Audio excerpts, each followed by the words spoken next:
In these video tutorials, I'm going to show you how to make your very own pair of pajama shorts. These pajama shorts have an elastic waistband and should be a lot of fun to make. For this project, I will go over the supplies you need in the next clip. Welcome to the first step in our shorts tutorial videos. Before we get started, I want to go over what supplies we're going to need for this project. I've got them kind of laid on this table here so I can show you. To start with, our shorts are taken from this pattern, Simplicity 8963. So if you're following along at home and you're not in my class, this is the pattern you will need to get in order to make these shorts. I'm going to be talking through just the steps on how to make shorts, which are in views 2 and 5. We're not making the shirt, we're not making the full-length pants in this video, just the shorts.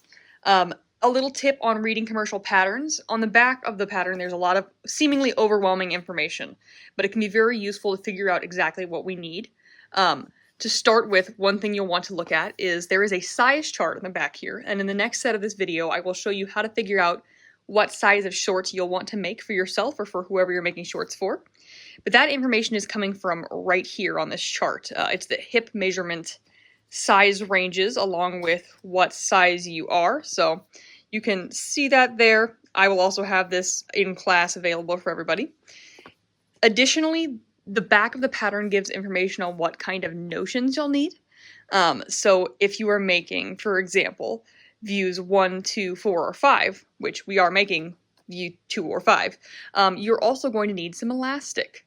So that is something that we'll need to know and be ready to do, which I will provide for you in class, but those are good things to know how to look at on the back of a pattern.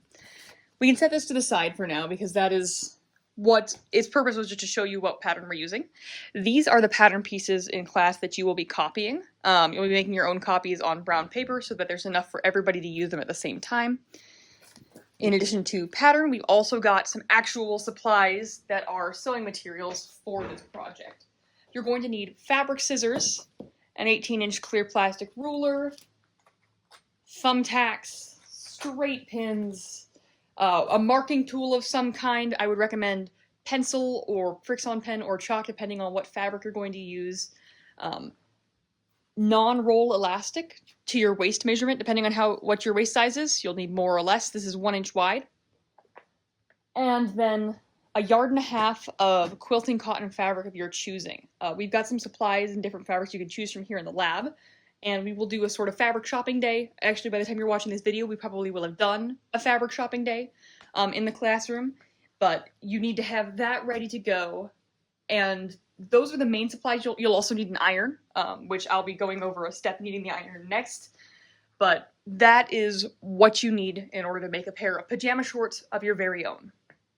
Now it's time to really get started on our shorts project. But before we can do much of anything, we need to figure out what size we're making. If you're making these shorts for yourself, you will need to know your own hip measurement, which I'm going to show you how to take today. If you're making these shorts for someone else, a friend or a family member, you will need to know their hip measurement before getting started. Since we've got sizes extra small through extra large, there's a variety of range that you need to figure out where exactly you're going to be sitting in, because there are different pattern pieces for each project. So for this step, you'll need a tape measure, and the help of a friend would be best. It's easier to take measurements on somebody else than on yourself, but in this video, I will be doing it on myself because I'm the only one here. So in order to take your hip measurement, it's pretty easy. What you need to do is take the tape measure, wrap it around behind your back, and then you want to go around the widest part of your body. So it should be somewhere around here. It's definitely below your waist, below where belts sit. I'm going to take a step back just to make sure that I'm in the range of the camera. And so once you've got that widest part of your body, that is the hip measurement we want for this project. So line up the tape measure, make sure it's nice and flat, and then look and see what number you are hitting at. So on mine, I am hitting at a 40. And then if I go and reference the size chart for the shorts, that means I'm going to be making a size medium. The size chart will be available for you to use in class, so you can check and see what size exactly you want to make. If you're in between sizes, because there are some gaps in the sizing, you'll want to go to the size up. So like I said, in this video, I'll be making a size medium pair of shorts, but there are options for you to choose from. Before we can start cutting and sewing our shorts, we need to do one really important step, and that really important step is ironing our fabric. So you will have chosen this fabric out in class, and I went and I washed it and dried it for you. The purpose of that is to get it to do all of the shrinking that this fabric is going to do before you make it into your super awesome, nice pair of shorts.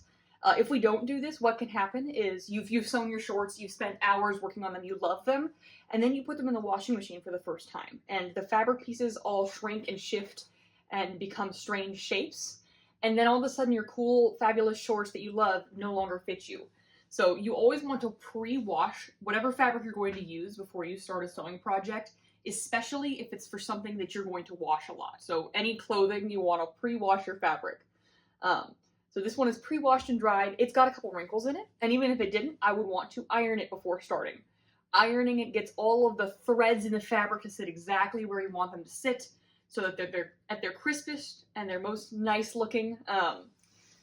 So I'm going to really quickly just give you a demo on how we're going to iron big pieces of fabric. So I've got my industrial iron here over at my ironing table in the classroom, and it's got this button here to give off steam.